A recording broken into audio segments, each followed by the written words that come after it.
What happens when millions of voices demand change and the nation's leader responds with a move no one saw coming? This is not just politics. This is a seismic shift in the balance of public power. In a nation deeply divided and yearning for answers, over 3 million citizens stood up, their collective voices converging in one unprecedented petition. Their demand, a call for transparency, reform, and an immediate response from Keir Starmer's government. But what they received was more than a political reply. It was a shockwave, a bold move that sent ripples through every household, every headline, and every hope for change. The question lingers: did Starmer listen, or did he challenge the very core of public will? What sparked this monumental petition? It wasn't just a single policy. It was a series of decisions that left citizens feeling unheard. Inheritance tax changes for farmers, pension cuts, and a silence around economic promises shattered public trust. Each disillusionment, layered like bricks, building a fortress of frustration. The viral petition that garnered over 3 million signatures wasn't just a cry for attention, it was an urgent demand for transparency and accountability in British politics.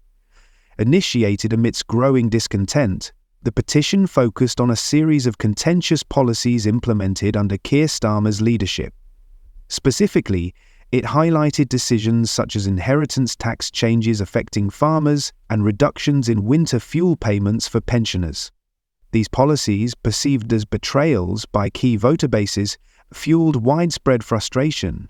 The frustration wasn't confined to a single demographic. Working families, pensioners, and rural communities alike felt marginalised. Many saw these moves as favouring urban elites at the expense of traditional Labour strongholds. "People feel betrayed," remarked Michael Westwood, the petition's creator, encapsulating a sentiment that resonated nationwide. The digital wave of support for the petition reflected more than a policy disagreement. It was a broader commentary on the perceived disconnect between the government and the people. This collective outcry became a symbol of a nation demanding to be heard. When the pressure mounted, all eyes turned to Starmer. His response wasn't a simple acknowledgement, it was a calculated move that defied expectations. Rather than addressing the petition's demands directly, he unveiled a controversial new initiative aimed at restructuring parliamentary processes and redistributing funds within key sectors. Supporters viewed this as a strategic masterstroke, an attempt to realign Labour's priorities with grassroots concerns. Critics, however, saw it as a deflection, a high-risk gamble that sidestepped the core grievances raised by the petition. The nation watched, divided. Political analysts debated the implications. Was this a genuine attempt at reform, or a political manoeuvre to consolidate power?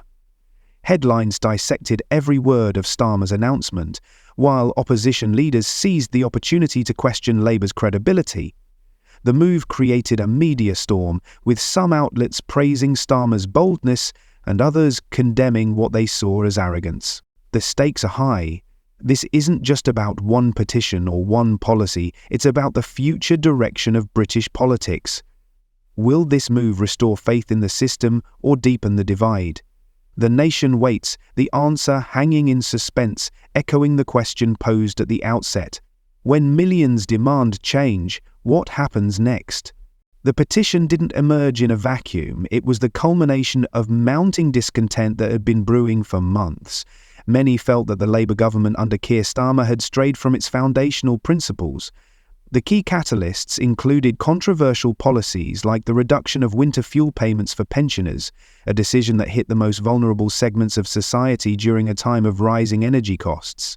Additionally, changes in inheritance tax rules, particularly affecting farming families, were seen as a betrayal of Labour's promise to protect working-class interests. This discontent wasn't just about policy, it was about perception. Many traditional Labour supporters felt that Starmer's leadership had become detached from the realities of everyday life. There was a growing sentiment that the party had shifted focus towards metropolitan elites, leaving behind its core working-class base. This perception was a significant factor driving millions to sign the petition, turning it into a powerful symbol of widespread frustration. As the dust settles on Keir Starmer's bold and unexpected response, one undeniable truth emerges. The relationship between power and public sentiment is shifting. The petition, with its unprecedented 3 million signatures, was more than a call for policy changes. It was a demand for a government that listens, understands, and acts with integrity. Starmer's response, controversial and daring, has ignited debates that go far beyond party lines. It has forced the nation to confront crucial questions about leadership, accountability, and the true meaning of democracy in modern Britain.